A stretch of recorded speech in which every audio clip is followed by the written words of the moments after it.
네, 사랑하는 성도님들 반갑습니다. 연말 이 바쁜 시간을 구별하여 은혜의 자리에 나오신 우리 사랑하는 성도님들을 진심으로 축복하고 환영합니다. 올 한 해 지금까지 은혜를 베풀어 주시고 인도해 주신 하나님께서 내년에도 우리 성도님들의 삶을 책임져 주실 줄 믿습니다. 그래서 우리 한번 옆 사람과 이렇게 고백해 보면 좋을 것 같습니다. 하나님께서 책임지십니다. 네, 감사합니다. 우리 스스로에게도 이렇게 이야기해 보면 좋을 것 같습니다. 누구누구야, 하나님이 책임지신다. 수여라, 하나님이 책임지신다. 아멘. 올해 여름이었습니다. 함께 공부하던 같은 반 전도사님의 가족 중에 한 분이 갑자기 돌아가시게 되었습니다. 그래서 같은 반 전도사님들과 함께 수업을 다 마치고 저녁 7시에 이 스타렉스 2대를 빌려서 우리 전도사님의 장례식장인 대구로 출발했습니다. 이 대구로 출발할 때 총 인원이 15명이었는데요. 한쪽 차에 7명, 한쪽 차에 8명이 타고 출발을 했습니다. 그리고 대구에 도착했습니다. 이제 가족들을 다 위로를 해드리고 다시 스타렉스를 타고 돌아오려고 하는데 이상하게 제가 타고 온 스타렉스에 사람이 꽉 차 있는 것입니다. 그래서 같이 온 전도사님들이 저를 보시더니 이 다른 쪽 스타렉스를 타러 가면 된다고 이렇게 손가락으로 알려주시는 거예요. 그래서 제가 그 자리에 가서 스타렉스에 앉았는데 이 올 때 운전하던 전도사님이 아닌 다른 전도사님이 앉아 계셨습니다. 제가 막내라 제일 앞자리에 앉았는데요. 이제 함께 출발을 하려고 하는데 갑자기 뒤에 앉은 전도사님들이 안전벨트를 매시는 거예요. 그때서야 제가 이 차가 무언가 잘못되었다는 것을 서서히 깨닫기 시작했습니다. 한 30분 정도 운전해서 가고 있는데요. 이 전도사님이 갑자기 꾸벅꾸벅 졸기 시작하셨습니다. 그래서 옆에 있던 제가요, 이 어깨를 이렇게 툭툭 쳐서 이 전도사님을 깨우기 시작했어요. 그런데 이 전도사님이 수열아, 형 앉아 이렇게 하시는 거예요. 근데 그날이 또 하필 밤이기도 하고 그 형님이 하필 눈이 작아서 이 눈을 감은 건지 눈을 뜬 건지 모르는 모습으로 이렇게 가고 있었는데요. 제가 그 형님의 눈은 보이지 않았지만 이 차에 가는 방향을 보면 이것은 눈을 뜨고 운전하는 사람이 아니다라는 판단이 있었습니다. 그래서 제가 다시 팔을 툭툭 치면서 형님 일어나십시오 이렇게 얘기했는데요. 그 형님이 또 수열아 나 안 잔다니까 하고 짜증을 내시는 거예요. 그래서 제가 이거는 도저히 안 되겠다, 집으로 돌아갈 수 없겠다 싶어서 그 차에서 찬양을 틀었습니다. 그랬더니 이 형님이 드디어 잠에서 깨어서 찬양을 부르기 시작했습니다. 이제 좀 다행이다, 마음이 편안해지고 있었는데요. 갑자기 이 형님이 찬양을 부르시다가 은혜를 받기 시작했습니다. 그런데 이 형님이 고속도로 한가운데서 운전을 하다가 은혜를 받으시니까 갑자기 눈을 감고 찬양하기를 시작하시는 거예요. 그래서 제가 와 이거 진짜 큰일 났다 하는데 갑자기 더 은혜를 받으시더니 이 한쪽 운전대에서 손을 떼고 손을 높이 들고 나의 가는 길 주님 인도하시네 이러고 찬양하시는 거예요. 그때 저는 제 안전벨트가 잘 작동하고 있는지 만져보고 있었습니다. 근데 거기서 끝났으면 참 좋았을 텐데 갑자기 더 은혜를 받으시는 거예요. 근데 고속도로 한가운데서 이 형님이 광야의 길을 만드시고 이렇게 찬양을 하시는 겁니다. 그날 제가 배를 타도 멀미 안 하던 제가 그 차를 타고 태어나서 처음으로 멀미를 해봤습니다. 우리 사랑하는 성도님들, 제가 방금 이렇게 농담처럼 이야기를 했지만 처음 스타렉스를 타고 대구에 갈 때 저의 마음은 굉장히 편안했습니다. 하지만 이 다른 전도사님이 운전하는 그 스타렉스를 타고 오는 내내 제 마음이 얼마나 불안했는지 모릅니다. 누가 이 차를 운전하느냐에 따라서요, 제 삶은 평안하기도 했고 불안하기도 했습니다. 사랑하는 성도님들, 그렇다면 올 한 해 무엇이 우리 성도님들의 삶을 이끌어가고 계셨습니까? 조금 더 쉽게 말하면 올 한 해 무엇이 우리 성도님들의 삶의 주인이 되어서 우리의 성도님의 삶들을 이끌어가고 계십니까? 누군가는 돈이 삶의 주인이 되어 있습니다. 작년까지만 해도 이 부동산 가격이 계속해서 잘 오르기 시작했습니다. 우리 교회 주변에 있는 아파트들도요, 처음 분양했던 가격의 한 2배 가량이 올라가게 되었습니다. 그래서 사람들은 너도 나도 집을 사기 시작했습니다. 그러다 보니까요, 이 영끌이라는 단어가 유행하기 시작했습니다.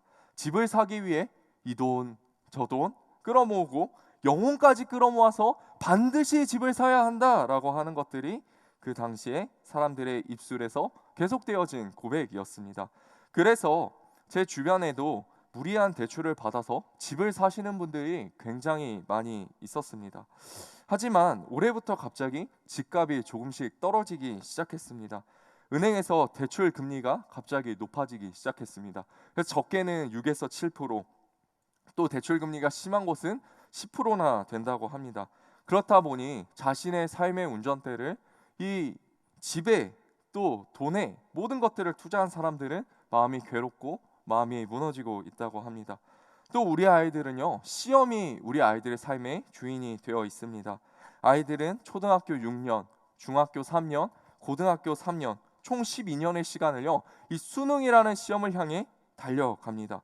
좋은 대학을 가기 위해서 우리 아이들은 건강을 버려가면서 잠을 줄이고 다른 사람들과 경쟁하면서 열심히 이 시험을 준비합니다. 그리고 얼마 전에 이 대망의 아이들이 기다리던 수능 시험이 있었습니다. 이 아이들에게 있어서 이 수능 시험은 굉장히 중요합니다. 학교에서 주변 친구들이 계속해서 이 시험은 너의 인생을 결정하는 것이고 너의 인생의 정체성이 된다라고 계속해서 말하기 때문에 아이들은 이 시험에 목숨을 겁니다. 하지만 이 시험에서 우리 성도님들께서 아시는 것처럼 만족스러운 결과를 얻는 것은 쉽지 않습니다. 그래서 시험을 잘 못 보거나 또 시험에 떨어진 아이들은 왠지 내 인생이 망한 것 같고 다 허망한 것 같고 실패한 것 같고 마음이 슬퍼지기 시작합니다. 또 혹여나 그 시험에 붙었다 하더라도 우리 성도님들께서 잘 아시는 것처럼 우리 대학이 우리의 인생을 책임져 주지는 않습니다. 이 고비를 넘어서면 직장의 문제가 있고요, 결혼의 문제가 있고요, 자녀의 문제가 있고요, 건강의 문제가 우리들을 기다리고 있는 것이지요. 우리 사랑하는 성도님들, 그렇다면 우리는 어떻게 살아야 합니까? 오늘 성경은 우리가 하나님을 우리 주인으로 하나님을 우리가 삶의 주인으로 모시고 살아야 한다고 이야기하고 있습니다. 우리의 인생을 누구보다 잘 아시고 우리의 삶을 인도해 주실 능력이 있으시고 우리 삶을 책임져 주실 선하신 하나님을 따라서 살아야 한다고 오늘 성경은 이야기하고 있습니다. 세상 사람들은요, 돈, 명예, 건강 이런 것들을 나의 삶의 주인으로 모시고 살아갑니다. 또 세상의 것들을 주인으로 모시고 사는 이 삶은요, 굉장히 합리적인 것처럼 보입니다. 금방 눈앞에 좋은 것들을 가져다 줄 것처럼 우리를 유혹합니다. 지금보다 조금 더 돈을 가지면 행복할 것 같고 남들보다 더 멋진 인생을 살면 내 마음속에 기쁨이 채워질 것 같다는 착각을 마음속에 심어줍니다. 하지만 거기에는요, 반드시 부작용이 있습니다. 실망이 있습니다. 우리가 원하는 것들을 가져다 줄 것처럼 이야기하지만 우리의 마음을 굉장히 공허하게 만듭니다. 하지만 하나님을 주인으로 모시는 삶은요, 조금 무모해 보입니다. 답답해 보이고요, 하나님의 말씀에 순종하는 삶은 조금 느려 보입니다. 하지만 사랑하는 성도님들, 그것은요, 부작용이 없고 가장 빨리 가는 길인 줄 믿습니다. 다윗은요, 이것을 누구보다 잘 아는 사람이었습니다. 그리고 다윗은요, 누구보다 하나님을 주인으로 모시고 하나님을 내 삶의 중심으로 모시고 살아가는 사람들이었습니다. 우리는 이러한 다윗의 마음을 다윗이 왕이 되고 나서 제일 첫 번째 한 일이 무엇이냐를 통해서 알 수 있습니다. 왜냐하면 다윗이 제일 첫 번째 했던 행동이 다윗 그가 생각하기에 자신의 삶에 있어서 가장 중요하게 생각했던 것이기 때문입니다. 제가 고등부 학생이었을 때 우리 임병선 담임 목사님께서 용인제일교회 부임을 하시게 되었습니다. 그래서 제가 이렇게 대회에 나와서 설교를 듣는데요, 목사님께서 앞으로 교회의 중요한 사명과 비전 중에 하나가 다음 세대를 살리시는 것이라고 선포를 하셨습니다. 그런데 사실 많은 교회 목사님들이 다음 세대를 살린다, 우리 교회의 비전은 다음 세대에 있다라고 말씀을 하시지만 그 말씀에 비해서 관심을 별로 안 가져주실 때가 굉장히 많이 있습니다. 그런데 우리 담임 목사님이 오시고 제가 놀랐던 것 중에 하나가 무엇이었냐면, 우리 담임 목사님께서요, 그냥 고등부 학생이었던 저를 만나 주셨습니다. 그리고 고등부에 필요한 것이 무엇인지 물어봐 주셨고, 앞으로 담임 목사님이 교육부서를 어떻게 해주셨으면 좋겠는지 저한테 물어보셨어요. 그리고 그 이야기를 진지하게 들어주셨습니다. 그리고 나서 정말 저희 부서를 그렇게 바꾸어 주셨고, 교육부서 안에서 다음 세대가 일어날 수 있도록 계속해서 힘을 쏟아 주셨습니다. 그때 제가 고등부 학생으로 얼마나 감사했는지 모릅니다. 이것처럼 누군가가 어떤 자리에 올라서서 어떤 자리에서 무엇을 하느냐는 그 사람의 생각과 비전을 보여줍니다. 그런데 이 다윗은요, 왕이 되자마자 하나님의 언약궤를 다시 가져옵니다. 사랑하는 성도님들, 이 장면은 어떻게 보면 자연스러울 수 있지만 제가 읽었을 때는 이 장면이 굉장히 부자연스럽고 굉장히 어색하게 느껴졌습니다. 다윗은요, 오랜 기간 동안 사울에게 쫓기던 사람이었습니다. 그의 20대 대부분의 시간을, 그의 대부분의 인생을 사울에게 쫓겨 광야에서 보냈습니다. 그리고 그는 드디어 왕이 되었습니다. 하지만 이것은 온전한 왕이 아니라 이스라엘의 반쪽짜리 왕이었습니다. 그 이후에 다윗은요, 사울의 아들과 7년 동안 계속해서 전쟁을 했고 이제야 왕이 되었습니다. 그리고 이제 다윗의 숙제는 앞으로 주변에 있는 이방 민족들과 전쟁에서 승리해야 하는 중요한 숙제를 가지고 있었습니다. 그런데 만약 저라면요, 제가 만약 다윗이라면 제일 먼저 나라를 안정화시키기 위해서 성벽을 쌓았을 것 같아요. 강력한 군대를 만들었을 것 같습니다. 강력한 무기를 만들었을 것 같습니다. 저는 거기에 마음을 쏟았을 것 같은데요, 다윗은 달랐습니다. 다윗은요, 자신의 삶의 주인이 누구인지 아는 사람이었습니다. 그래서 다윗은 왕이 되자마자 하나님의 언약궤를 되찾아옵니다. 이 하나님의 언약궤는요, 하나님의 임재와 하나님의 말씀을 상징합니다. 즉 하나님을 나의 주인으로 모시고 살고자 하는 다윗의 강한 의지가 여기에 드러나는 것이죠. 이것이 사무엘하 6장까지의 말씀이고요. 사무엘하 7장은 오늘 이렇게 이야기하고 있습니다. 누구보다 하나님을 사랑하고 하나님을 삶의 주인으로 모신 자의 삶은 어떠한가? 다윗의 삶은 어떠했는가라는 질문과 함께 오늘 말씀의 내용을 보여주고 있습니다. 다윗은 방금 말씀드린 것처럼 자신의 삶의 주인이신 하나님께 자신을 드리는 삶을 살았습니다. 내가 가진 것들 중에 무엇을 하나님께 드릴 수 있을까 고민하던 사람이었습니다. 오늘 말씀 2절에서 다윗은 이렇게 고백합니다. 나는 백향목 궁에 살거늘 하나님의 궤는 휘장 가운데 있도다. 아멘. 다윗은 하나님의 임재와 하나님의 말씀의 상징인 하나님의 궤를 가져왔습니다. 그것으로 하나님은 기뻐하셨을 것 같습니다. 하지만 다윗은요, 하나님이 나의 주인이시고 만물의 주인이시고 크신 분이고, 근데 이분이 휘장에 있고 나는 궁궐에 있다? 이것을 생각하면서 내가 그럼 하나님께 드릴 수 있는 것은 무엇인가? 내가 하나님께 할 수 있는 것은 무엇인가를 고민하기 시작했습니다. 여기서 다윗이 말하는 휘장은 장막이라는 말을 가지고 있습니다. 그 당시의 장막은 기둥에 짐승의 가죽과 천을 덮어서 만들었습니다. 이곳은 하나님과의 만남을 상징하는 곳이었고 하나님이 거하시는 처소였습니다. 다윗이 거하는 집은요, 너무 아름답고 화려한데 하나님이 있는 곳은 가죽으로 덮여 있으니 이 다윗은 하나님이 거하시는 처소를 바꿔드리고 싶었던 거예요. 하나님의 집을 바꾸려 하였던 겁니다. 그래서 이 다윗은요, 하나님께 무엇을 받으려 하는 삶이 아니라 나의 주인이신 하나님께, 사랑하는 나의 아버지께 무엇인가를 드리고자 하는 삶을 살았습니다. 제가 오늘 이 말씀을 들으면서 예전에 아프리카에 갔을 때가 생각났습니다. 제가 8년 전에 남아프리카 공화국에 선교를 떠난 적이 있습니다. 특별히 제가 그 당시에 섬기던 지역은요, 이 도시에서 조금 떨어진 외곽진 소외된 곳이었습니다. 이곳은 성적으로 굉장히 문란한 곳이어서요, 이 어린 소녀들이 굉장히 많이 임신을 했는데요, 이 자녀들을 책임지지 못해서 초등학생이라는 어린 나이임에도 불구하고 많은 아이들이 어머니의 품을 떠나서 독립해서 살아가고 있었습니다. 그때 이 선교팀과 함께 이 어린 아이들을 섬기는 사역을 했는데요, 그때 제 메인 사업이 무엇이었냐면 바로 바자회를 여는 것이었습니다. 그 지역의 어린이들에게 옷은 딱 한 벌밖에 없었습니다. 긴팔 하나, 긴 바지 하나. 이 아이들은요, 이 옷을 가지고 그냥 여름 내내 입는 거예요. 그리고 이 친구들에게 신발은 딱 하나밖에 없었습니다. 딱 신발 하나를 가지고요, 이 아이들이요 2년, 3년, 5년을 신는 거예요. 신발이 작은데도 억지로 그 신발을 껴서요 이 아이들이 신고 다니는 거예요. 근데 이 친구들이 공짜로 가져가라고 하면 싸우거나 부끄러울 수 있으니까요, 이 아이들도 가져갈 수 있는 굉장히 저렴한 가격에 바자회를 열었어요. 근데 그때 어린아이 한 명이 신발 하나를 들고 굉장히 기뻐했던 기억이 납니다. 사랑하는 성도님들, 이 친구들에게, 이 어린 아이들에게 신발은 굉장히 중요했습니다.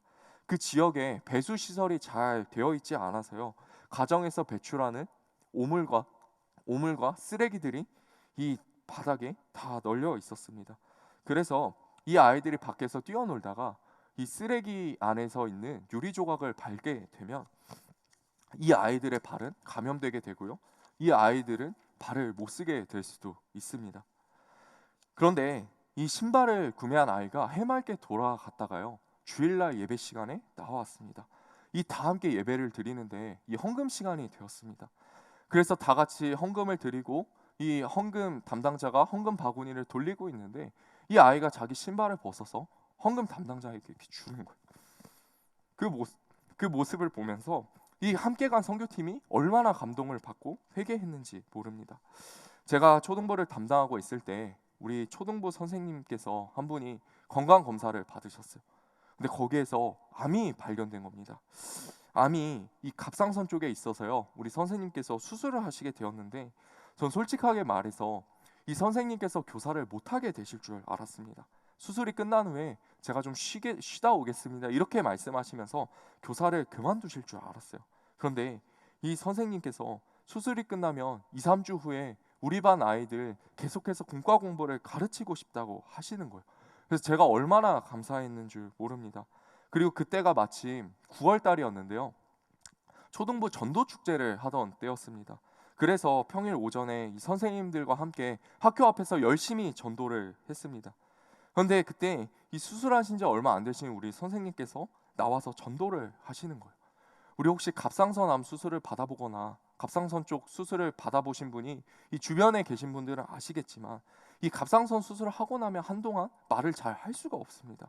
말을 하고 싶어도 말이 잘 나오지 않습니다.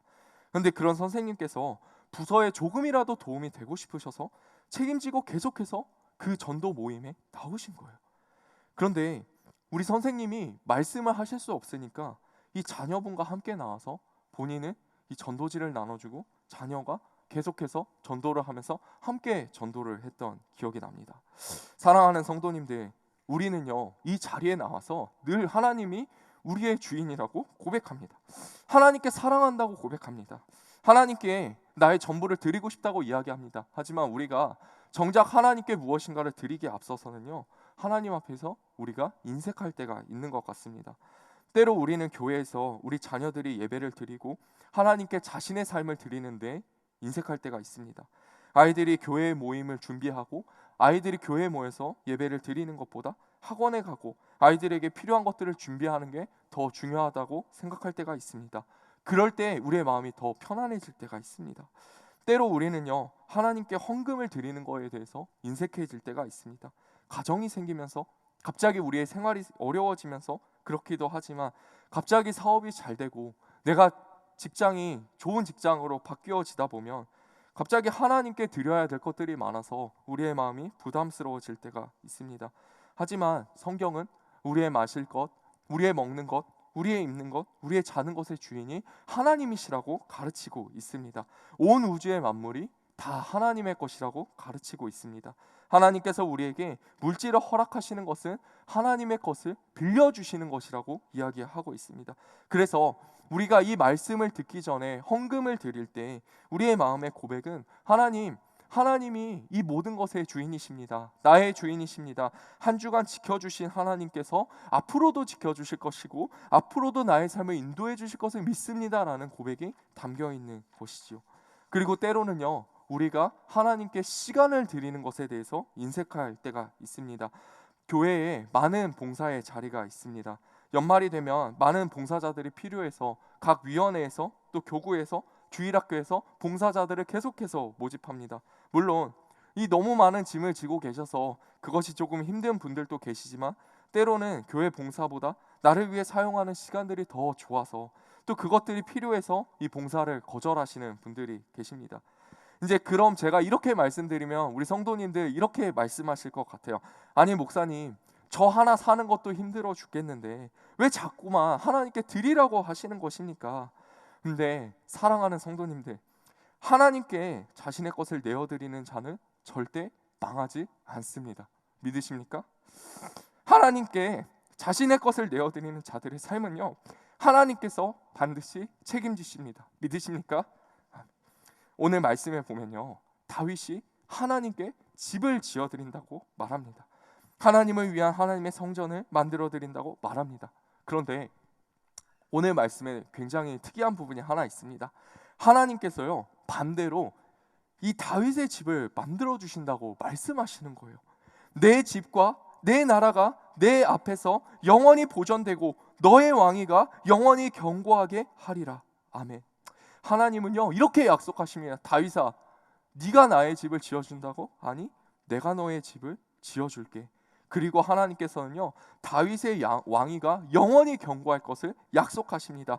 하나님은요, 사울에게는 은총을 빼앗았지만 다윗아, 너에게는 은총을 빼앗지 않을 것이다 라고 약속해 주십니다. 다윗에게 구원의 은혜를 베푸시고 다윗의 인생을 책임지실 것을 하나님은 약속해 주십니다. 얼마 전에 성도님 한 분이 저를 보시더니, 목사님, 금요일에 기도하러 올라가실 때 보니까 목사님께서 이 목사님들 중에 덩치가 제일 크세요, 이렇게 말씀하시는 거예요. 그러면서 아니, 멀리서 봤을 때 크신 줄 알았는데 가까이서 보니까 더 크시네요, 이렇게 말씀하시는 거예요. 네, 맞습니다. 제가 좀 남들보다 큽니다. 그래서 저는 태어날 때부터 조금 컸습니다. 보통 태아가 태어날 때 3kg에서 3.4kg로 태어난다고 합니다. 근데 저는요, 태어날 때부터 4kg가 넘는 상태로 태어났습니다. 그래서 저희 어머니는 저를 제왕절개해서 낳으셨고, 제 아내도 태어날 때보다 또래보다 더 크게 태어났다고 합니다. 그래서 처음 아내가 임신했을 때 혹시 우리 아이가 너무 커서 아이를 낳을 때 힘이 들면 어떻게 하나, 이런 걱정을 굉장히 많이 했습니다. 이 아니나 다를까 이 아이가 또래들보다 더 큰 거예요. 그래서 걱정이 없이 마음껏 사역도 하고 마음껏 학교의 졸업을 준비하고 있었습니다. 하나님께 제가 드리고 싶은 것들을 마음껏 드리고 있었습니다. 그러다 보니까요, 이 임신 막달이 다가올 때쯤에 제 아들에게 조금씩 소홀해지곤 했습니다. 그런데 이제 아이를 출산할 때쯤이 다가오는데 어느 날부터인가 이 아이가 잘 움직이지 않는 거예요. 그리고 병원에 갔는데 잘 크던 아이가 잘 크지 않는 겁니다. 아이가 태어날 주수가 점점 다가오고 있는데 이 아이의 몸무게가 계속해서 늘지 않는 거예요. 2.5kg가 넘지 않으면 인큐베이터에 들어가야 하는데 갑자기 아이의 성장이 멈추게 되니까 제 마음이 조금씩 조급해지기 시작했습니다. 힘들어지기 시작했습니다. 그래서 제 마음을 더 그때 힘들게 했던 건 무엇이냐면, 내가 너무 학교 일과 사역에 힘쓰다 보니까 이 아이에 대해서 너무 소홀했나? 이런 마음이 제 마음을 계속해서 짓누르게 되었습니다. 내가 아기를 잘 돌보고 책임져야 할 때 하나님의 일을 하느라 아기를 돌보지 못했나? 이 가정의 일도 하나님의 일인데 너무 소홀했나? 이런 마음이 저를 굉장히 괴롭게 했습니다. 근데 그리고 아기가 태어났는데요, 이 아기가 너무 작은 거예요. 주변에 있는 또래들보다 가장 작았습니다. 그래서 제 마음이 너무 속상하고 하나님께 계속해서 원망했습니다. 제가 아내에겐 티를 내지 않았지만, 어쩌면 티가 났을 수 있지만 하나님께 불평을 얼마나 많이 했는지 모릅니다. 하나님, 제가 하나님께 열심을 내었습니다. 하나님께 최고의 것을 드리려고 열심히 노력했습니다. 근데 하나님, 제게 왜 이러시는 겁니까? 하나님 하고 하나님께 물어봤어요. 근데 그때 하나님께서 저에게 주신 마음이 무엇이었냐면, 수열아, 아버지인 너보다 내가 너의 아들을 더 사랑한다, 이렇게 하나님께서 말씀해 주시는 거예요. 그런데 그 마음을 알려주셨을 때 저는 사실 하나님의 마음이 무슨 마음인지 잘 몰랐어요. 그래서 이제 병원에서 막 태어난 날짜가 다가오기 시작하는데 의사 선생님이 회진을 하시면서 이런 말씀을 해주시는 거예요. 이 아기의 탯줄이 목을 너무 많이 감고 있어서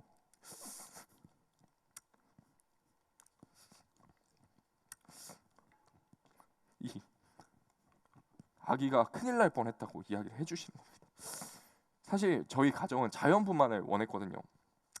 근데 아이가 여가 이렇게 거꾸로 돌아 있어서 자연분만을 할 수가 없었습니다. 그런데 이 자연분만을 했으면 이 아이가 큰일 날 뻔했던 거예요. 생명을 잃을 수도 있었던 거예요. 근데 만약에 아이의 몸무게가 계속해서 늘었다면 이 탯줄이 목을 힘들게 해서 이 아이가 큰일 날 위기에 처했을 겁니다. 이 아이가 계속해서 움직였다면 이 탯줄이 목을 자극해서 저는 아이를 못 볼 수도 있었을 것입니다. 그 생각이 드니까 이 가슴이 서늘해지는 거예요. 그 이야기를 듣고 제가 하나님 앞에서 얼마나 많이 울었는지 모릅니다. 사랑하는 성도님들, 저는요 저의 열심으로, 저의 헌신으로 하나님의 집을 지어드리고 있다고 생각했습니다. 하나님을 위한 놀라운 일을 하고 있다고 생각했습니다. 그런데 유한하고 연약한 제가 하나님을 위해 일해봤자, 하나님의 집을 지어드린다고 해봤자 얼마나 드렸겠습니까? 사실 다윗이 그 당대의 가장 권력 있는 왕이라고 이야기합니다. 하지만 그 다윗도 한낱 인간에 불과합니다. 그가 하나님을 위해서 궁궐을 지어드린다고 해봤자 얼마나 크게 지어드렸겠습니까? 물론 그 시대를 생각하며 정말 크고 웅장하게 지어드렸겠죠. 하지만 오늘을 살고 있는 현대인의 시각에서 보면 다윗의 궁전도 오늘날 우리가 바라보고 있는 건물들에 비하면 초라했을 것입니다. 그런데 만물의 창조자이시고 이 세상을 지으신 하나님의 눈에 보이기엔 그 성막이, 그 성전이 얼마나 초라해 보였겠습니까? 얼마나 부족한 처소였겠습니까? 하지만 하나님께서는 다윗의 그 중심을 보셨습니다. 하나님께 받고자 하는 것이 아니라 무엇이든지 드리고자 하는 그 다윗의 마음을 보셨고, 하나님께서는 다윗의 인생을 책임져 주시기 시작해 주셨습니다. 다윗을 위해서 하나님께서는 일해 주시기 시작하셨고, 그의 인생을 하나님께서 인도해 주시기 시작했습니다. 사랑하는 성도님들, 우리가 교회 안에서 사실 제일 많이 실망하고 봉사를 포기할 때가 언제입니까? 하나님의 사명을 내려놓을 때가 언제입니까? 교회에서 열심히 하나님께 예배를 드리고 내 시간을 내어서 열심히 봉사는 하고 있는데, 주님을 섬기고 있는데 여전히 내 삶은 똑같은 것 같고, 내 믿지 않는 아내, 내 믿지 않는 남편은 여전히 그대로인 것 같을 때가 있습니다. 내가 주일학교 교사로 열심히 섬기면서 내가 맡은 아이들, 학생들 매주 간식 사다 주면서 이 아이들을 위해서 눈물로 기도하고 열심히 섬기고 있는데, 언제부터 우리 아이는 갑자기 사춘기가 찾아와서 신앙을 잃어버리고 나는 교사로 다른 아이들을 섬기고 있는데 정작 나의 자녀는 교회를 떠나서 마음이 굉장히 낙심될 때가 있습니다.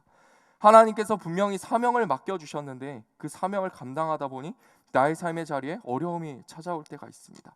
그러면 우리는 낙심합니다. 포기합니다. 사실 저도 그런 마음이 들 때가 너무나 많이 있습니다. 그런데 그런 우리를 위로해 주시는, 영원한 반드시 들어주시는 하나님의 약속이 하나 있는데요, 제가 너무나 좋아하는 말씀입니다. 우리가 선을 행하되 낙심하지 말지니 포기하지 아니하면 때가 이름에 거두리라. 아멘. 우리가 하나님의 집을 지어드릴 때 하나님은 우리의 집을 지어주고 계십니다.